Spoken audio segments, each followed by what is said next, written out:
in this podcast. Well, that's all the stock market is, right? It's driven by fear or greed, one or the other. Right. The fear is I'm going to go broke, I'm going to lose everything. And what do you believe about losing? And what do you believe about yourself? Do you believe it's about you? Do you believe it's not? But either way, it causes your brain to become super dysregulated. Your brain is basically being driven by your emotions. You guys might think I'm saying emotions are bad. I'm not saying they're bad. No. They're just not useful in certain situations. Yeah, in certain performances, being emotional at that point, you're making the wrong decision because you're making a decision off of emotions instead of what's actually happening. Hey, everybody. Welcome back to Real Brain Talk. That's Dr. Guy. I'm Dr. Ken, owners Hello, of everybody. Core.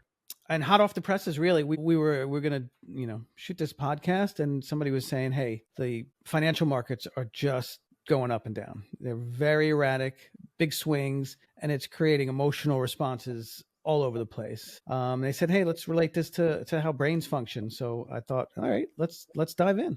What do you think? Yeah, I think the stock market could be pretty volatile and really drive people to their wits' end.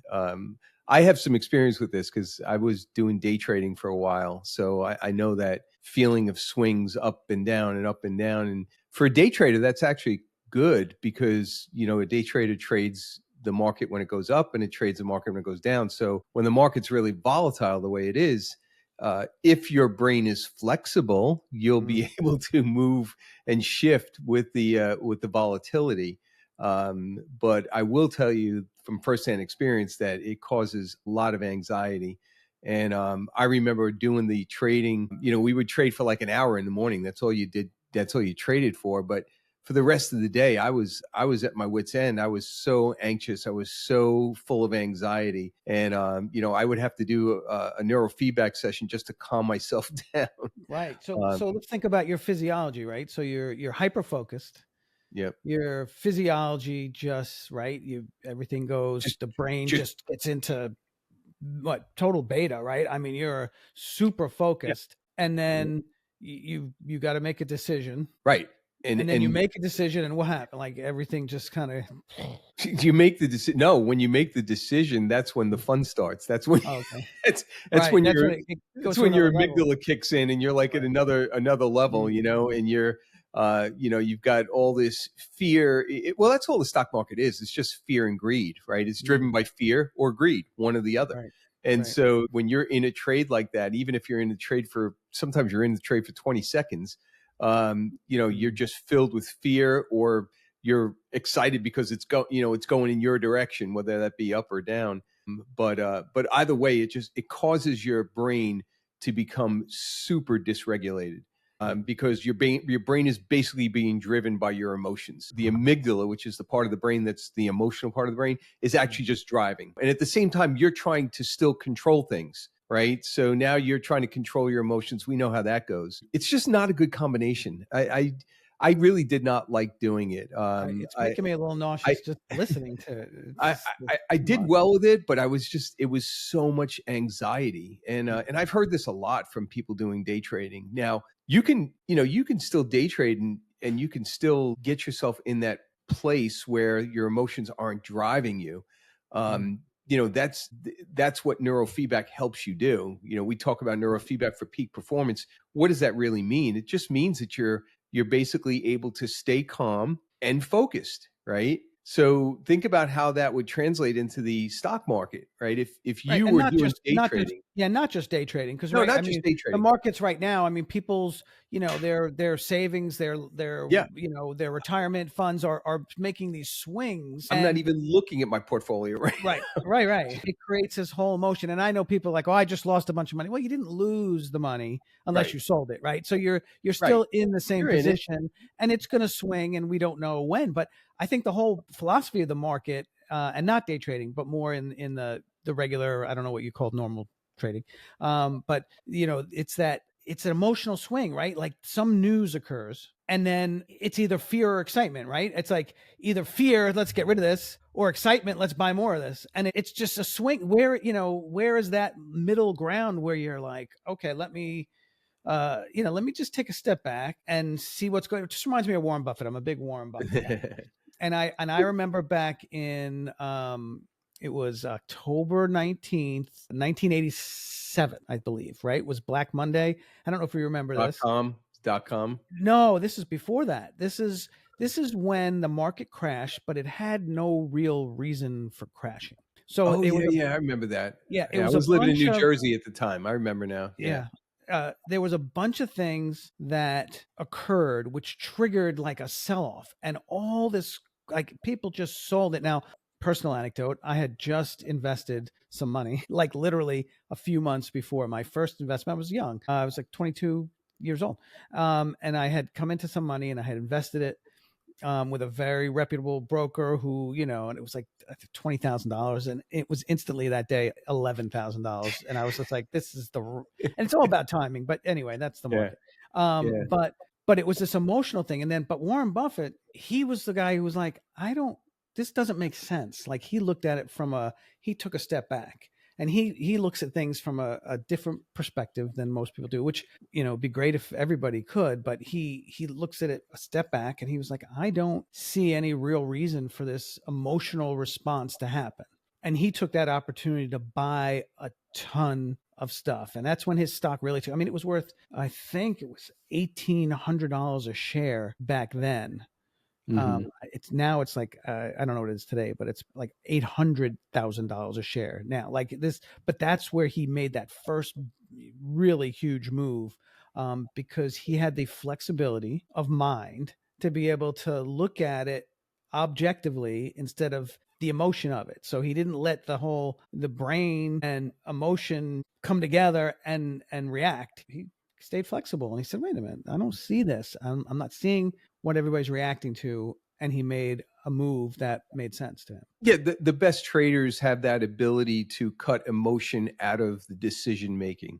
And even when you listen to, there's a couple of podcasts that I used to listen to about the psychology of trading, and it was all about create your plan and stick to your plan no matter what. If your plan should have a point where you jump out if it's bad, or, and this is where you jump out. Escape hatch. Right. Because I mean, I can't tell you how many times day trading, I had my stop set and I'm like, okay, I'm out at this number. And then it hits that number and I'm like, no, it's going to come back. It's going to come back. And it just keeps going down. You're like, no, it's going to come back. Had I just take my losses, I would have been okay. And it was because I allow my emotions to get involved. Wishful thinking. Right. Exactly. I would be curious to hear any of our listeners, especially if you're a day trader, but you don't have to be a day trader, but I'd be curious to hear if you guys had that same type of experience in terms of your trading and how your emotions got the best of you. If you ever were involved in a trade where your emotions just got the best of you, it'd be great to hear from you guys if you want to throw that in the comments. Bringing this back to kind of neurofeedback, though. So we've talked on this podcast before about SMR training, right? And we talked about how SMR training can balance the brain. It can help you focus and whatnot. SMR was discovered, as we've said before, in cats. And it was measured when the cat was in that state of mind where it was completely hyper-focused on its prey, as cats and it didn't move, right? And its emotions were out of it. So when you're doing peak performance training for a day trader or any trader, or not even a trader, it could be a CEO. Could be a CEO of a company. It could be a kid that's in school that wants to do better in school. Athletic performance. It could be performance, artistic performance, an actor, anything like that. Anything where you want to be better at what exactly. And the way neurofeedback does that is it teaches you how to basically activate those brain waves that are going to help you stay focused and calm at the same time. And that's the key, right? Think about it. When a batter is up to bat, right, he's got to focus, or she's got to focus on that pitch, and they have to stay calm, right? They can't say to themselves, I'm going to swing at this no matter what, or whatever. They got to stay calm and focused on what's coming at them. A quarterback, ice hockey player, soccer player, CEO in a board meeting making decisions, right? If that CEO becomes hyper emotional, and you guys might think I'm saying emotions are bad. I'm not saying they're bad. No. They're just not useful in certain situations. In certain performances, being emotional at that point, you're making the wrong decision because you're making a decision off of emotions instead of what's actually happening. You had mentioned flexibility, which, that's another major tenet of neurofeedback. Can your brain be flexible enough to move in and out of different states of arousal? And that's another key component to making good decisions. You have to be able to your brain has to be flexible, calm, and decisive and focused, and that's the key to peak performance. And when people come into the office and they're like, oh, I want to do peak performance for my child. He's playing baseball. I'm just using this because that's what I did with my kid. When he was playing baseball, I did peak performance training on him. The training that I do is no different than if a CEO of a major corporation came in my office and said, I want to perform better in business. It's the same protocol that I use because it's the same outcome that we're trying to achieve. Yeah, we just want neural flexibility. I mean, we talk about the market and the swings, but it's really just a microcosm of life. I mean, we all have emotional swings, right? Throughout our day, things go up, things go back, things go sideways, things don't happen the way we want them to. Being flexible, and I've always said this, if you look at a tree, right? A healthy tree is flexible in the wind, right? It goes back and forth. A non-healthy tree, when the wind comes, crack, things snap off. Right. And in this case, it's that brain and the body connection. So if you're inflexible, instead of things breaking off, you're going to start getting symptoms, right? You're going to get headaches. You're going to get anxiety. You're going to get, it could be any physical symptom that's going to pop up. Your body's saying something's not right. But if we can just and you won't perform well, and you will not perform well. Right. I mean, you can't perform well because performance is being in the moment. And if you're not in that moment because you're in reaction to something else, it's deteriorating your performance. Exactly. So, exactly. So it's really important. We talk about SMR up, we talk about alpha theta, and that's clearing out all those fragmented, non-useful beliefs that are sitting in our subconscious. The things that bubble up when you become emotional. Right. Yeah. Right. Like, all those fears and all those things. I mean, right. If you're talking about the market and you're like, oh my God, the market's moving a little bit, and yes, your net worth is changing a little bit, but the fear is I'm going to go broke. I'm going to lose everything. And what do you believe about losing? And what do you believe about yourself? Do you believe it's about you? Do you believe it's not? And when you start, getting stuck in that feeling, you make bad decisions. Exactly. Right? You have to rise above. You have to stay flexible. Yep. So it'd be interesting if anybody in our audience has ever used neurofeedback for a peak performance, and if you could share with us your outcome on that, that would be pretty cool. When I was day trading, I did a lot of neurofeedback, but and I do think it helped me a lot. I just didn't like the way I felt after I day traded it during the day. Like the rest of the day was shot for me. So yeah, well, it affected your physiology. Yeah, it definitely affected my physiology. I would love to hear from anybody who's just made that awareness that what they're thinking is creating some sensation in their body. Yeah. I know. I mean, people would sit in front of their computers all day working, and they are so disassociated from their body, and they're just in their heads, and they're analyzing, and then they go to get up, and it's like, oh my God, you're back in your body, and it feels terrible. Yeah. And you have to, decide to like split some time. You got to be in your body, in your mind, in your thoughts, and you have to function and perform. I loved your analogy of the tree. It's so funny that you use that analogy because we're having some trees taken down here at around my house, and the guy came out to look at them, and he was looking up in the air, and I'm like, "What are you looking at?" He goes, "So I'm looking to see if they're swaying." I go, "What if they're swaying? Do they need to come down?" He goes, "No, those are the healthy ones." He goes, "The ones that aren't moving are the ones that we're going to take down." Exactly. So good analogy. Absolutely. Yeah, that's funny. I've had some trees removed in my yard, but my wife always yells at me, "You're stealing oxygen." And I'm like, I know, but I don't want that tree falling on my house. Yeah, that's a problem. Yep, absolutely. So, all right. Well, I think that should wrap it up for today. Yeah.